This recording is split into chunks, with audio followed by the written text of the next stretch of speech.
Okay, so more John Thomas's close guard. We are looking at the hip bump sweep. So we've looked at the arm across series, we did the omoplata and we did the triangle. So up until now it's been all about I'm constantly pulling with my knees, and Shay will make certain grips or do certain things with his hands, and that will allow me to break those grips and either move into the overhook series, the arm across series. We've looked at a number of different things.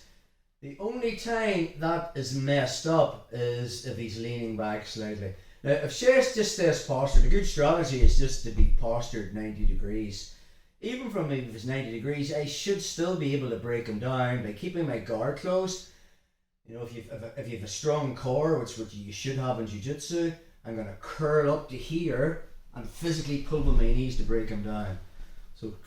And that's even without even making grips on the collar. So I should have this ability to be able to actually crunch up and pull him down. So from there, he might decide to overcompensate. So in other words, he's not straight like this, he's more back this way.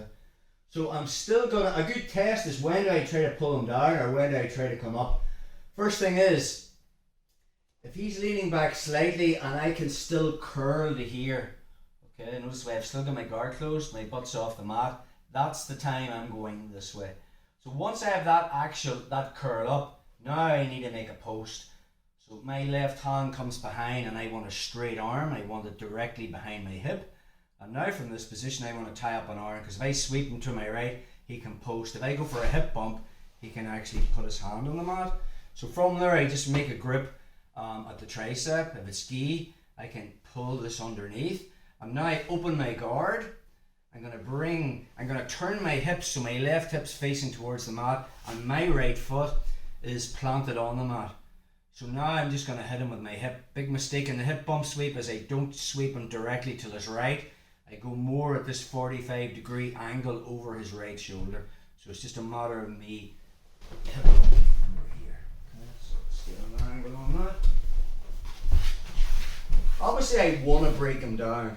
So if we're here and he's leaning back, I'm curling up and I can still break him down and start to work all the stuff that we've been doing.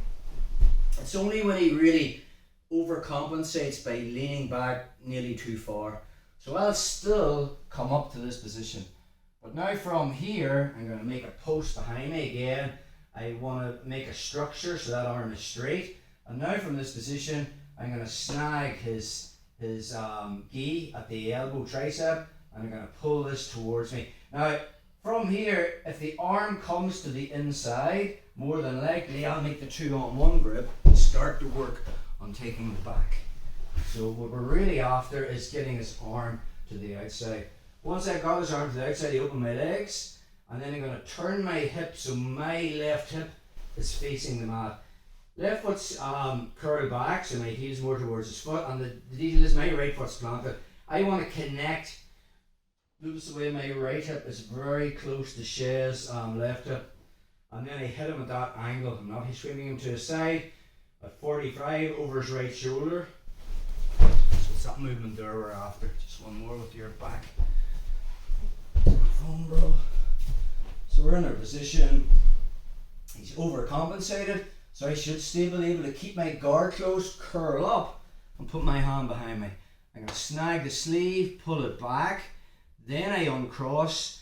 And then I cut that angle. There's the position I want there. So this is curling back. My right foot's planted. Notice the way I'm really high up on him. Another mistake people make is they're way down here. And look how far my hip is away from Shay's, which means I have a lot more distance to cover. I'm nearly sitting on him from this position. And then I just hit him with my hip. Another detail I've seen in Donagher's instructional is just from here. So that's more when I get up to here, covering it like with a crossover hook or just pulling in from the gi. One thing I like from Donagher's instructional was, so from this position, sometimes I'll make the cross grip first. So as I'm trying to bring him down, I'll physically make that cross grip. And now as I curl up and make that position, I'm opening my legs and I turn my belly towards the mat, and I'm putting this hand underneath. Notice the way I have hardly even hip bump, you don't fall over. So it's just this, and then I'll hit him with my hip.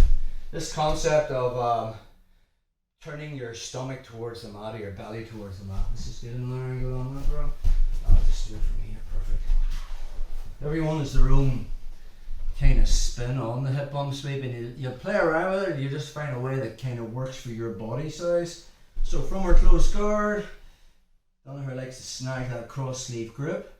He does sit up, and then he pulls this under his wrist, and now when he opens, he just turns his belly towards the mat.